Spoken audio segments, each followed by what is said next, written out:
Assalamualaikum warahmatullahi wabarakatuh. Innal hamdalillah nahmaduhu wa nasta'inuhu wa nastaghfiruh wa na'udzu billahi min shururi anfusina wa sayyiati a'malina. Man yahdihillahu fala mudilla lahu wa man yudlil fala hadiya lahu. Asyhadu an la ilaha illallah wahdahu la syarika lah wa asyhadu anna Muhammadan abduhu wa rasuluh. Allahumma salli wa sallim wa barik ala nabiyyil karim nabiyyina Muhammadin wa ala alihi wa ashabihi wa man sara ala nahjihi wa tamassaka bidinihi ila yaumiddin. Ya ayyuhan nas ittaqu rabbakumul ladzi khalaqakum min nafsin wahidah wa khalaqa minha zawjaha wa batha minhuma rijalan katsiran wa nisaa wattaqullaha alladzi tasaaluna bihi wal arham innallaha kana 'alaikum raqiba. Ya ayyuhalladzina amanu ittaqullaha haqqa tuqatih wa la tamutunna illa wa antum muslimun. Ya ayyuhalladzina amanu ittaqullaha wa qulu qawlan sadida yuslih lakum a'malakum wa yaghfir lakum dhunubakum wa man yuti'illaha wa rasulahu faqad faza fawzan 'azima.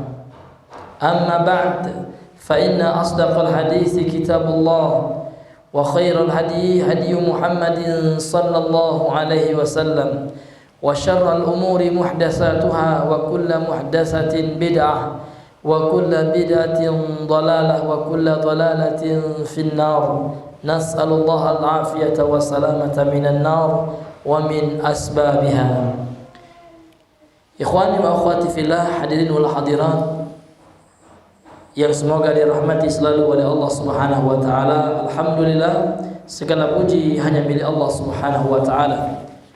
Marilah kembali kita bersyukur kepadanya karena limpahan rahmat yang telah dikurniakannya kepada kita dengan nikmat dan rahmat yang sangat banyak tanpa batasan. Di antara nikmat yang Allah Subhanahu wa taala berikan kepada kita adalah nikmatul Islam wa nikmatul iman. Nikmat yang sangat luar biasa. Kemudian daripada itu nikmat-nikmat Allah yang lain, nikmat kesehatan serta nikmat kesempatan, sehingga kita bisa menggunakan waktu yang Allah berikan kepada kita untuk hal kebaikan yang dengannya Allah akan bertanya dari setiap waktu yang kita lewatkan. Barang sedetik pun nanti akan ditanya oleh Allah Subhanahu wa taala. Karena umur yang Allah berikan kepada kita itulah waktu kita, umur kita itu adalah waktu yang kita lalui. Karena Nabi SAW mengatakan dalam hadis yang sahih dikeluarkan oleh Imam Ibnu Majah dan lain-lain, la tazalu qadamu ibnu Adam, la tazulu qadamu ibni Adam yaumil qiyamah hatta yus'al an khamsin. Tidak akan bergerak, tidak akan bergeser kaki anak Adam di hari kiamat sampai ditanya tentang 5 perkara. Di antaranya adalah an umrihi fima ablah, tentang umurnya, untuk apa dia habiskan. Jadi umur yang Allah berikan kepada kita ini adalah kumpulan-kumpulan, rangkaian-rangkaian dari waktu-waktu yang telah kita lalui. Ada yang berumur 30 tahun, ada yang berumur 40 tahun, 20 tahun dan seterusnya. Berarti dia telah menghabiskan 20 tahun dari waktunya. Dan itu semua hadirin ibu-ibu yang dirahmati oleh Allah Subhanahu wa taala, ini akan ditanya oleh Allah Subhanahu wa taala. Kalau kita gunakan untuk kebaikan luar biasa. Kalau kita gunakan untuk ibadah, dan alhamdulillah waktu itu ya kita gunakan pada saat ini dalam rangka untuk menyimak, mendengarkan serta mempelajari daripada firman-firman Allah Subhanahu wa taala dan dari hadis Nabi yang mulia salawatullahi alaihi wasallam. Karena seseorang yang menggunakan waktunya untuk kebaikan tersebut akan dia lihat hasilnya. Karena kita sedang hidup di dunia, kita sedang hidup di darul amal, di kampung untuk beramal. Kita sedang bercocok dengan amal soleh yang kita tanam di dunia ini. Kelak nanti di akhirat kita akan lihat hasilnya, kita akan panen. Tergantung dengan amalan yang kita lakukan di dunia ini. Begitu juga seorang petani yang akan sukses. Seorang petani yang sukses kalau seandainya banyak lahannya luas, berbagai macam tanaman yang dia tanam, ini berbeda halnya dengan petani yang hanya memiliki satu bidang sawah dan itu dia pun malas-malasan ya untuk melakukan merawat, mengolah sawahnya. Tentu panennya tidak akan sebanding dibandingkan dengan seorang petani yang gigih, yang rajin, kemudian lahannya luas dan dia memiliki berbagai macam tumbuh-tumbuhan, sayur mayur yang dia tanam. Maka gunakanlah kesempatan kita di dunia ini untuk memperbanyak amal soleh. Kemudian salam, marilah kita selalu aturkan dan kita senantiasa bersalawat kepada yang mulia Nabi besar Muhammad sallallahu alaihi wasallam. Allahumma salli ala Muhammad wa ala ali Muhammad. Semoga salam dan salam selalu Allah curahkan kepada makhluknya yang tercinta Nabi besar Muhammad sallallahu alaihi wasallam. Allahumma salli ala Muhammad wa ala ali Muhammad. Tayyib ayyuhal ikhwah wa ayyuhal akhwat rahimani wa rahimakumullah. Kita kembali melanjutkan pembahasan dari kitab Syarhul Qawaidil Arba', syarah dari 4 kaidah di dalam memahami tauhid dan syirik, yang mana matan isi kitab ini ditulis oleh yang mulia Syekh Muhammad ibn Abdul Wahab rahimahullah ta'ala, kemudian diberikan penjelasan, keterangan dan rincian oleh yang mulia Fadilatul Syekh Saleh Al-Fauzan hafizahullah ta'ala. Pada pertemuan yang lalu kita telah menjelaskan kaidah yang ketiga, bahwasanya Nabi SAW Allah utus kepada manusia yang berbuat syirik kepada Allah, yang mempersekutukan Allah, yang mana mereka menyembah sesembahan selain Allah dengan berbagai macam sesembahan. Di antara mereka ada yang menyembah malaikat, ada yang menyembah nabi, orang soleh, bebatuan, pepohonan dan lain-lain. Banyak sekali sesembahan mereka. Namun Rasulullah tidak membedakan. Selama mereka menyembah selain Allah, statusnya adalah musyrik, orang yang mempersekutukan Allah dengan selainnya. Na'udzubillahi min dzalik. Pertemuan terakhir kita telah bahas dalil bahwasanya orang-orang musyrik terdahulu ada yang menyembah malaikat, sebagaimana di dalam Al-Qur'an dalam surah Ali Imran ayat yang ke-80. Ali Imran ayat 80. Ya. Kata Allah Subhanahu wa taala, "Wala ya'murakum an tattakhidul malaikata wan nabiyyina arbaba." Dan dia Allah tidaklah memerintahkan kalian untuk menjadikan malaikat dan para nabi sebagai sesembahan, tandingan sekutu bagi Allah Subhanahu wa taala. Ayat ini menunjukkan apa? Menunjukkan orang-orang kafir Quraisy terdahulu di antara mereka ada yang menyembah malaikat, karena Allah Subhanahu wa taala tidak akan melarang mereka menjadikan malaikat sesembahan selain Allah kalau seandainya mereka tidak menyembah malaikat dan tidak beribadah kepada malaikat tersebut. Ini menunjukkan dalil yang sangat jelas, dalil yang sangat terang bahwasanya kafir Quraisy di antara mereka ada yang menyembah, beribadah kepada malaikat, dan malaikat berlepas diri kepada itu. Malaikat adalah makhluk Allah yang sangat takut dan sangat patuh kepada Allah. Ya, la ya'sunallaha ma amarhum. Mereka para malaikat itu tidak pernah bermaksiat terhadap apa yang Allah perintahkan kepada mereka. Malaikat tidak pernah durhaka terhadap apa yang Allah perintahkan, yang Allah suruh kepada mereka. Wa yaf'aluna ma yu'marun, dan mereka senantiasa mengamalkan, melakukan apa yang diperintahkan atas mereka. Namun orang-orang kafir Quraisy, orang-orang musyrik, mereka menjadikan malaikat sebagai Tuhan selain Allah, yang mereka sembah, yang mereka ibadahi, selain Allah Subhanahu wa taala. Sebagaimana juga orang-orang Nasrani, orang-orang Kristen yang mana mereka menyembah, mempertuhankan, bahkan menganggap Nabi Isa sebagai anak Tuhan, padahal Nabi Isa berlepas diri terhadap keyakinan kesyirikan yang mereka lakukan. Baik, sekarang kita masuk kepada, kalau dalam buku saya halaman 32, mungkin ada ibu-ibu yang terjemahannya atau buku Arabnya, ya. Kita sekarang masuk kepada dalil bahwasanya orang-orang kafir Quraisy terdahulu menyembah orang saleh. Sebelumnya kita telah jelaskan juga dalil bahwasanya orang-orang kafir Quraisy terdahulu menyembah para nabi, yaitu berdasarkan surah Al-Maidah ayat 116. Al-Maidah 116. Sekarang kita masuk kepada penjelasan dalil bahwasanya orang-orang kafir Quraisy, orang-orang kaum musyrikun pada zaman dahulu, pada zaman Nabi SAW, mereka menyembah orang-orang saleh.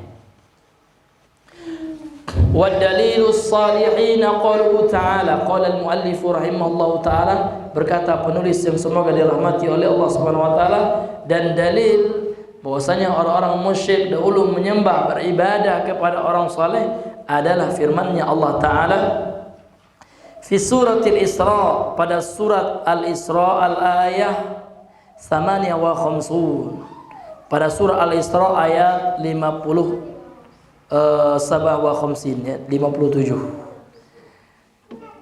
Kata Allah Subhanahu wa taala, ulaikal ladzina yad'una yabtaghuna ila rabbihimul wasilata ayyuhum aqrab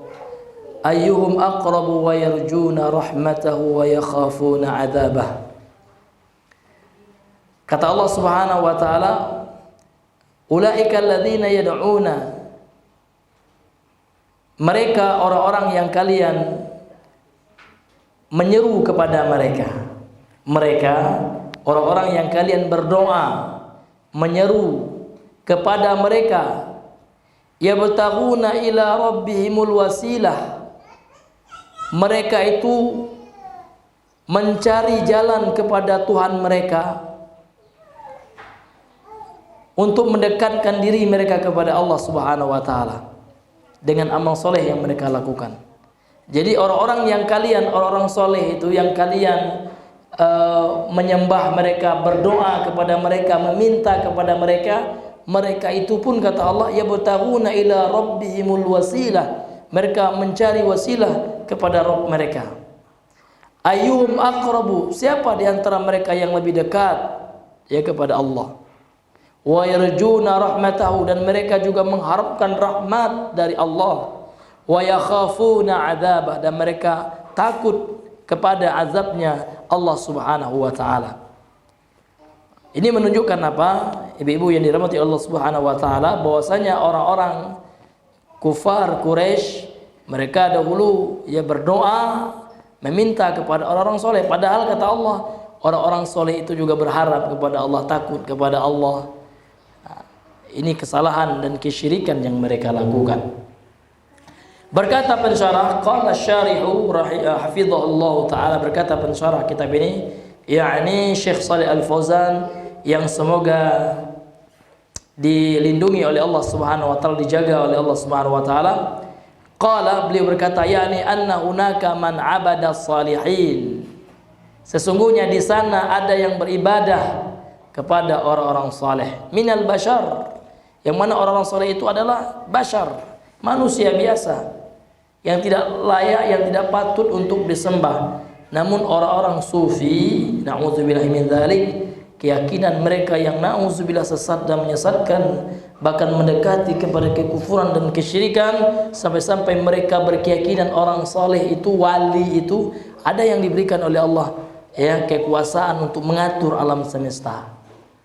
Sehingga tidak aneh, ya, kalau seandainya kita lihat mereka berkeyakinan boleh berdoa kepada orang soleh yang telah meninggal. Ini adalah kekufuran, na'udzubillahi min dzalik. Dan ini yang seperti yang kita yang pernah kita sebutkan, asal muasal atau sebab musabab pertama kali terjadinya kesyirikan di tengah-tengah kaum muslimin ada ketika hulu, berlebihan, melampaui batas terhadap orang saleh, yang terjadi pertama kali di masa kaum Nabi Nuh.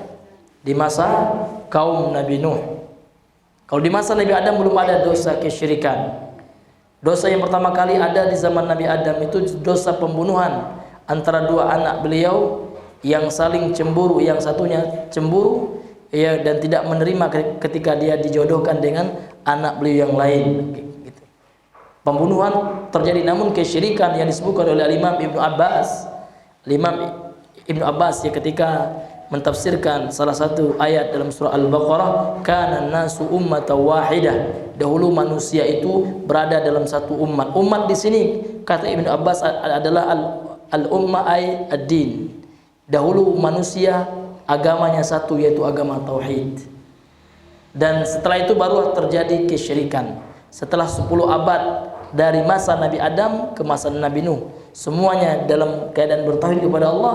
Namun setelah itu ketika umat Nabi Nuh berlampaui batas kepada orang-orang saleh, ya mereka pertama kali menggambar, melukis orang saleh, kemudian setelah itu membuat patung orang saleh itu dalam rangka untuk mengingatnya.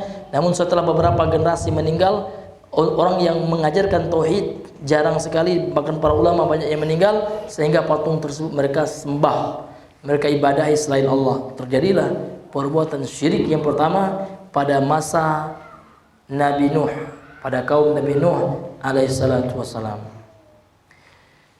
Jadi kata Syekh Shalih Al-Fauzan, anna hunaka man abada salihin, sungguhnya di sana ada orang yang beribadah, menyembah orang-orang soleh dari manusia. Qauluhu ta'ala, firmannya Allah Subhanahu wa ta'ala, ulaika alladzina yad'una yabtaghuna ila rabbihimul wasilata ayyuhum aqrab. Al-Isra ayat 57.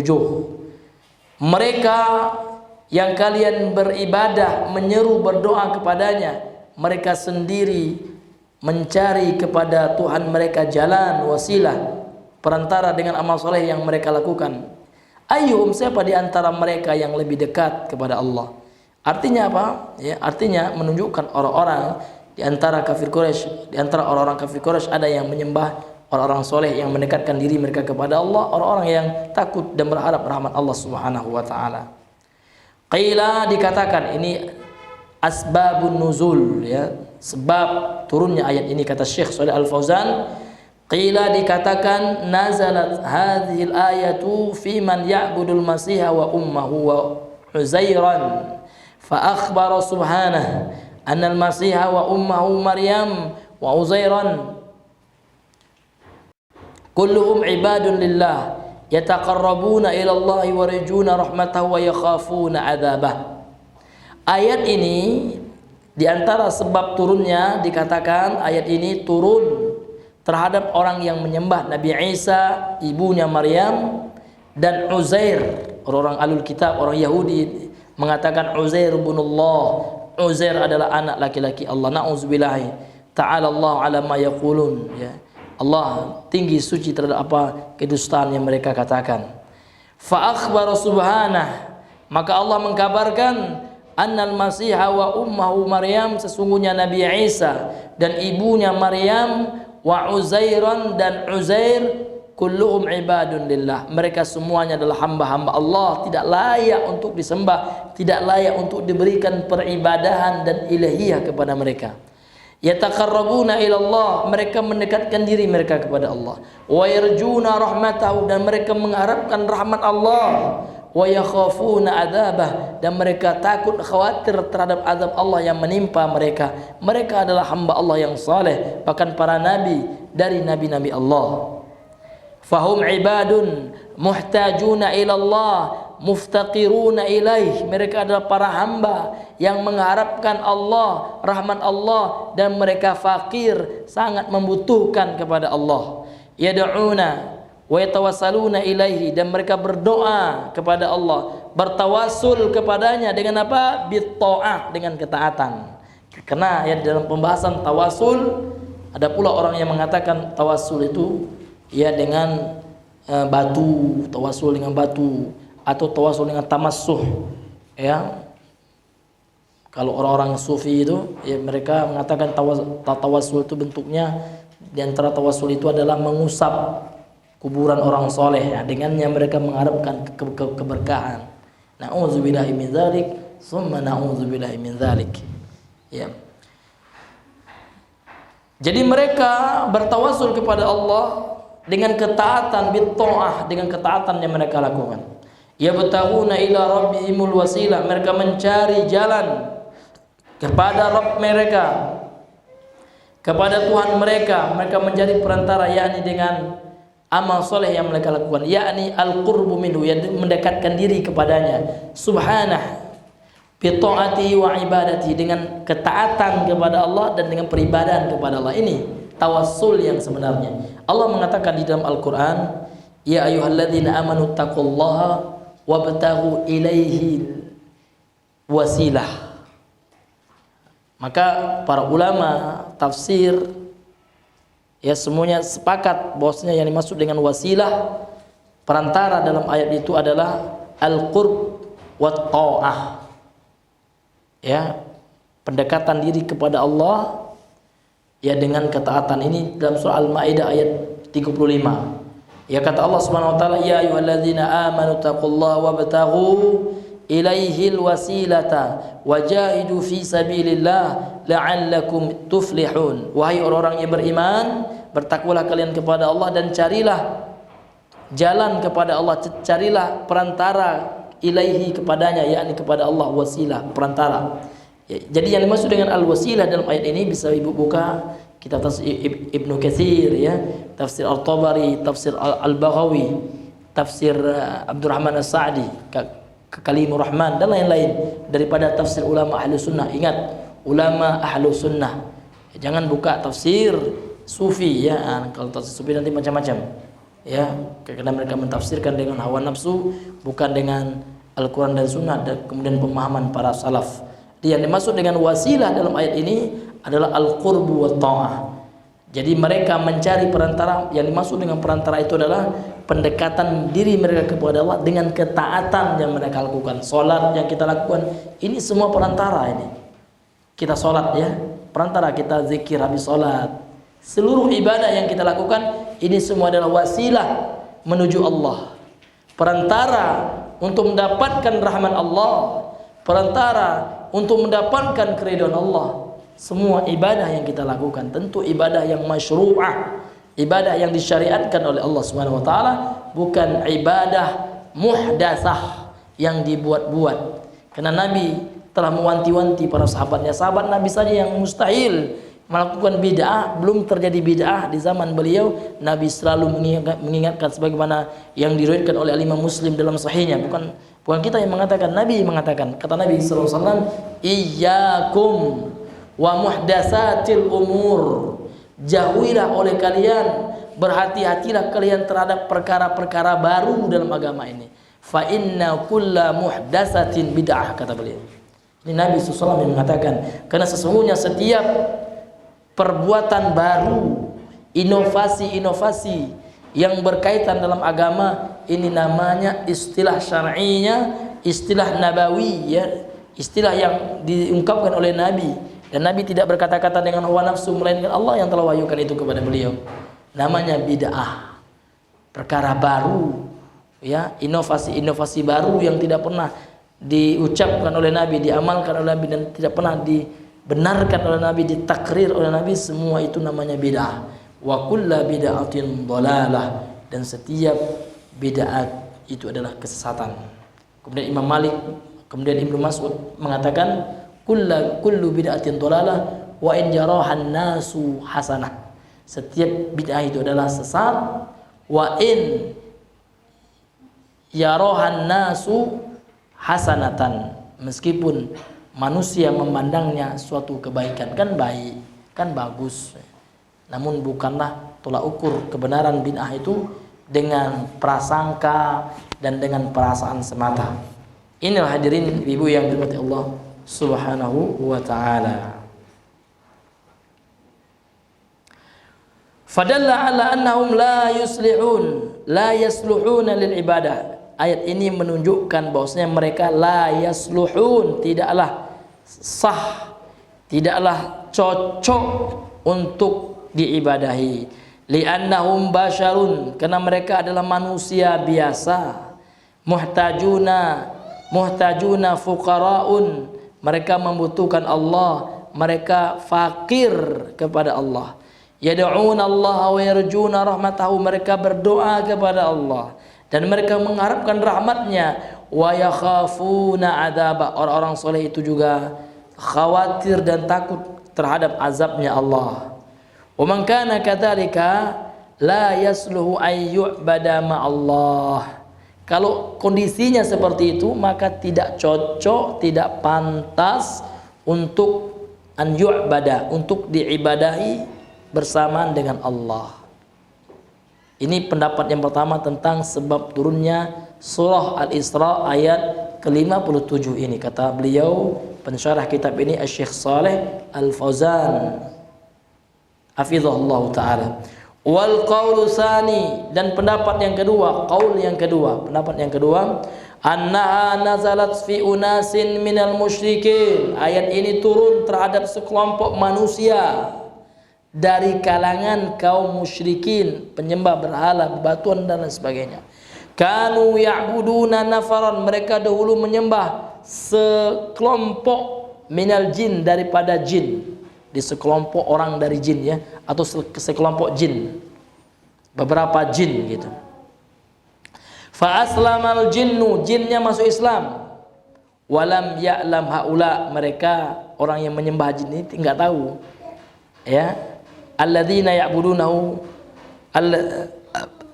ya'budunahum bi islamihim, mereka orang yang menyembah jin ini tidak tahu keislaman jin ini. Jin ini dulunya disembah oleh sebagian manusia, oleh sebagian kaum musyrikin. Namun suatu ketika jin itu masuk Islam, kata, ya, dan mereka yang menyembah jin ini tidak tahu kalau seandainya jin kafir yang disembah mereka itu telah menjadi jin mu'allaf, jin masuk Islam. Wasaru yataqarrabuna ila Allah bi ta'ati wadh-dhara'ati wa yarjuna rahmatahu wa yakhafuna adzabah. Kemudian jin itu mendekatkan diri mereka kepada Allah dengan ketaatan, ya, dengan ketundukan mereka kepada Allah, dan mereka para jin yang masuk Islam tersebut mereka mengharapkan rahmatnya Allah dan khawatir takut terhadap azabnya Allah. Fahum ibadun, dan mereka adalah hamba Allah, hamba-hamba Allah.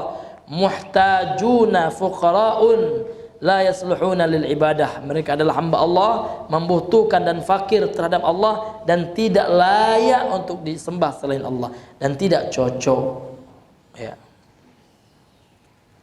Wa ayyan kana al muradu bil ayatil karimati fa innaha tadullu ala annahu la yajuzu ibadatu salihin. Apapun yang dimaksud oleh ayat ini, maka sesungguhnya ayat ini menunjukkan, memberikan pelajaran kepada kita ala annahu, bahwasanya la yajuzu ibadatu salihin, tidak boleh beribadah kepada orang soleh, meminta, ya, kepada orang soleh, minta kepada Allah.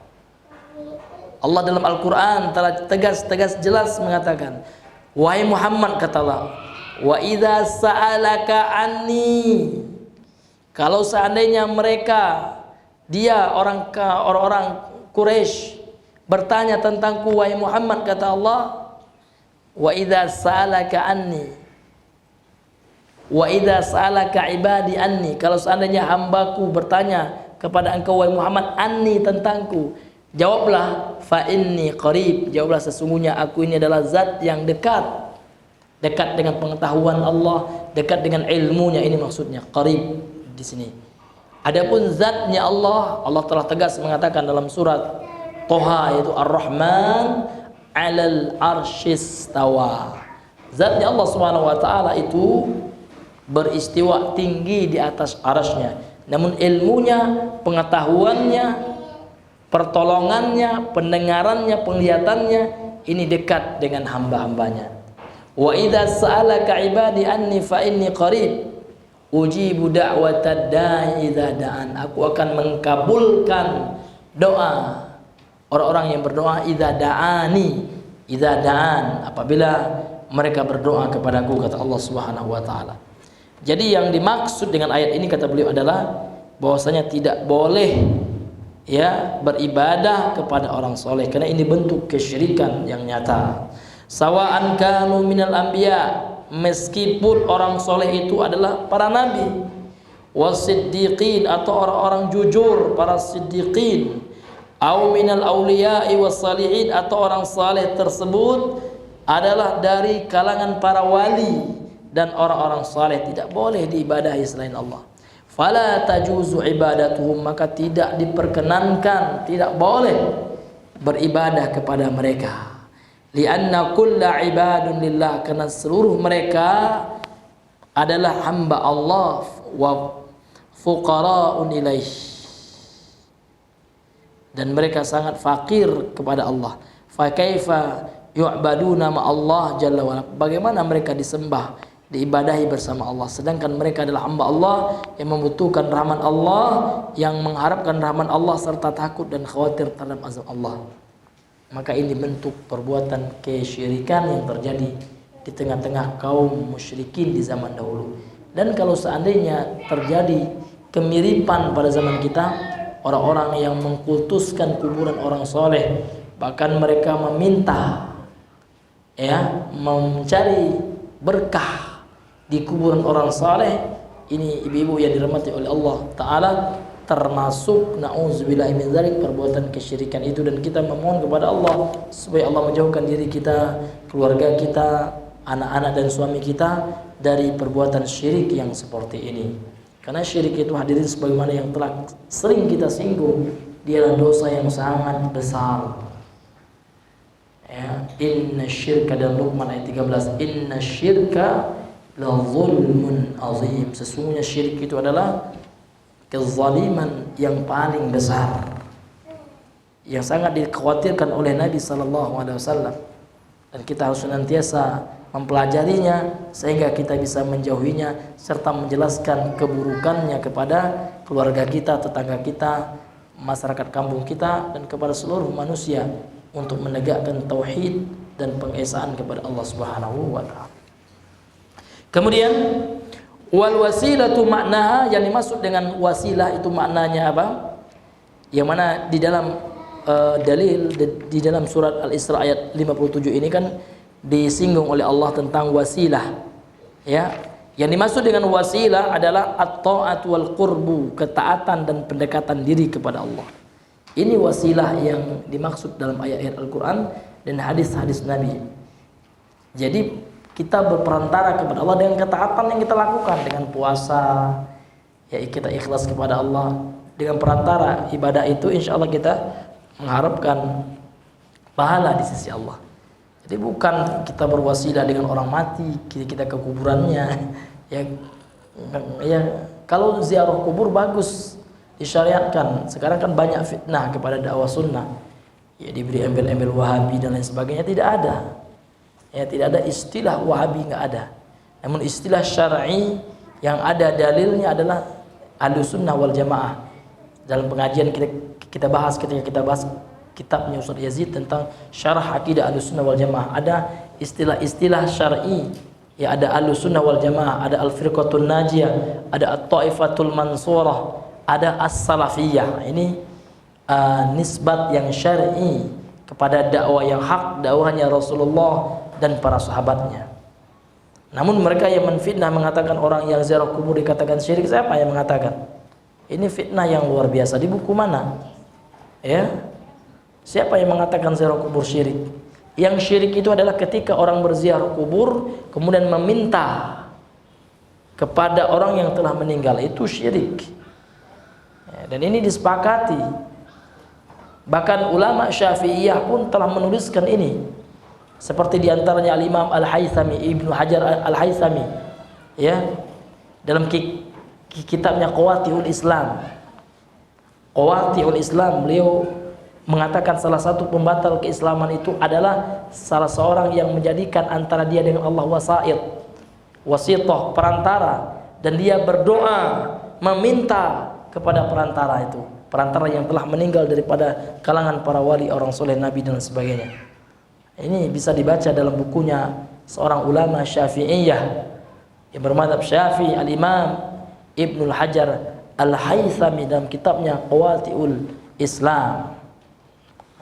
Namun orang-orang sufi, hadirin yang Allah SWT, mereka hanya casing saja dengan madzhab Syafi'i, mereka melindungi diri mereka dengan mazhab Syafi'i.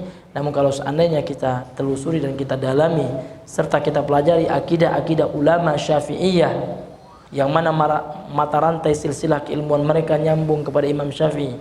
Imam Syafi'i belajar dengan para sahabat, dengan muridnya sahabat, di antaranya Imam Nafi', ya. Kemudian Imam Nafi' belajar kepada para sahabat, sahabat belajar kepada Nabi. Jelas mata rantai silsilah keilmuannya Imam Syafi'i. Namun mereka sebenarnya tidak. Ya, mereka mengadopsi pemahaman Sufi, yang mana di antara sebab Imam Syafi'i meninggalkan kota Baghdad menuju berhijrah ke Mesir adalah karena orang-orang Sufi ya telah semarak di Baghdad, kemudian beribadah kepada Allah dengan taghbir, dengan gendang, dengan alat-alat musik, sehingga kata Imam Syafi'i, aku tinggalkan Baghdad li ajli haula, karena orang-orang yang telah berbuat bid'ah dan kerusakan dalam agama, orang-orang Sufi yang melakukannya. Hadirin yang dimuliakan Allah Subhanahu wa taala. Kemudian kata beliau, kata Syekh Shalih Al Fauzan, fahiya fil lughah, wasilah itu secara bahasa maknanya adalah asyai'ul ladzi yuwassalu ilal maqsud, sesuatu yang menyampaikan kepada tujuan. Inilah yang disebut dengan perantara. Si A, si fulanah misalkan pergi ke musala Makmur Halimah atau Halimah Makmur ya dengan sepeda motor. Jadi sepeda motor itu adalah wasilah yang mengantarkannya ke musala Makmur. Jadi sepeda motor itu dikatakan wasilah, perantara. Jadi sesuatu yang mengantarkan kepada tujuan, sesuatu yang mengantarkan kepada maksud, inilah yang dimaksud dengan wasilah, sarana secara bahasa. Si fulan bisa menikah dengan si fulanah karena ummu fulanah sebagai wasilahnya, sebagai perantaranya, sehingga si fulan tercapai maksud tujuan untuk menikahi si fulanah. Jadi ummu wasilah ini sebagai perantara yang menghubungkan maksud tujuan antara kedua belah pihak dari kedua mempelai ini untuk merajut tali pernikahan, untuk membentuk keluarga sakinah, mawaddah warahmah, insyaallah sampai ke jannahnya Allah Subhanahu wa taala. Ini namanya perantara secara bahasa ya. Sesuatu yang menyampaikan kepada tujuan. Ini wasilah. Falladzi yuwassilu ila ridallah, dan yang menyampaikan kepada ridha Allah, wa jannatihi, dan surganya, wal wasilatu ila, inilah yang disebut dengan wasilah Allah, yang menyampaikan seseorang bisa meraih ridha Allah, bisa memasuki surga Allah, dialah perantara kepada Allah. Hadhil wasilatul masyru'ah, dialah wasilah yang disyariatkan. Fi qouli ta'ala, dalam firman Allah dalam surah Al-Maidah ayat 35, wabtaghu ilaihi wasilah ya ayyuhalladzina amanu taqullaha wabtaghu ilaihi wasilah. Jadi wasilah itu ketaatan. Ya, yang akan menyampaikan kita kepada ridho Allah itu wasilah kan? Wasilah di sini adalah ketaatan, karena yang menyampaikan kita untuk mendapatkan ridho Allah adalah amal soleh yang kita lakukan. Ya, yaitu dengan menjalankan apa yang Allah larang, menjalankan apa yang Allah perintahkan dan meninggalkan apa yang Allah larang. Itulah takwa itu. Karena di antara definisi takwa, di antara makna dari kata takwa adalah fi'lul ma'murat, melaksanakan, mengamalkan yang diperintah, wajtinabul manhiyat, dan menjauhi yang dilarang. Kalau seandainya seseorang melakukan itu, tentu itu amal soleh ya. Melakukan apa yang diperintah Allah, sholat Allah perintahkan, dia sholat. Di bulan Ramadan wajib puasa, dia puasa. Atau menjalankan sesuatu yang disunahkan, puasa Senin Kemis, sholat tahajud, berinfak, sedekah, ini ibadah. Kalau dia lakukan itu, ini definisi makna dari takwa. Kemudian meninggalkan yang dilarang oleh Allah. Dia tidak berbuat syirik kepada Allah. Kemudian dia tidak melakukan perbuatan asusila. Dia tidak membuka auratnya sebagai seorang wanita. Karena wanita ini kata Nabi adalah aurat, sebagaimana dalam hadis sahih ya. Al-mar'atu auratun, kata Nabi. Wanita itu adalah aurat. Wa idza kharajat, kalau seandainya wanita itu keluar, apalagi keluarnya itu berdandan tabaruj ya. Istashrafaha syaitan, syaitan akan memperindahnya di mata laki-laki, mata keranjang, hidung belang ya. Senang laki-laki menjadi dihiasi memang oleh syaitan. Maka wanita itu kalau seandainya tidak ada kepentingan, tidak ada hajat kebutuhan, ya lebih baik di rumah. Kecuali memang dia harus belajar kan, dia harus antar anaknya, ini kan ada kebutuhan. Namun kalau seandainya sekedar untuk bersolek, ini jangan ya. Allah mengatakan dalam Al-Quran, waqarna fi buyutikunna, wahai wanita yang solehah ya, tetaplah kalian di rumah-rumah kalian, wala tabarrajna, jangan kalian keluar bersolek ya, menampakkan kecantikan kalian kepada laki-laki yang bukan mahram. Jangan kalian menjadi syaitan dari golongan manusia yang akan menyesatkan dan menggoda laki-laki. Kalau laki-laki hidung belang saja wajar ya. Terkadang laki-laki yang jenggotan, cingkarangan terkadang terkena fitnahnya juga. Ini bahaya ya. Ini menambung dosa, itu dosa jariah. Apalagi diposting di medsos. Nauzubillah, hapus saja Bu.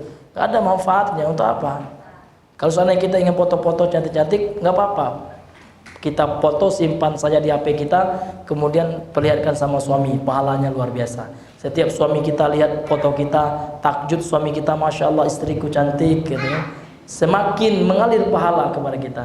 Namun yang melihatnya itu enggak, kadang kakek-kakek yang hidung belang nengoknya, auzubillah min dzalik. Ya, semakin tergoda kakek-kakek itu, semakin mengalir dosa jariah kita.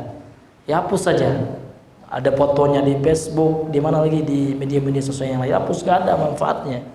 Ya, simpan saja. Ingin selfie-selfie yang ya beri kepada suami. Selfie secara pribadi share kepada suami saja. Jangan sampai orang yang bukan mahram melihatnya, atau kepada sanak pemilih yang mahram, ibu kita, ya kan. Ini sebagian pendapat ulama dibolehkan. Nah, jangan sampai terjatuh ke dalam fitnah. Ini yang tidak diperbolehkan, hadirin yang dimuliakan oleh Allah Subhanahu wa taala. Subhanakallahumma bihamdika asyhadu an la ilaha illa anta astaghfiruka wa atubu ilaik. Assalamualaikum warahmatullahi wabarakatuh.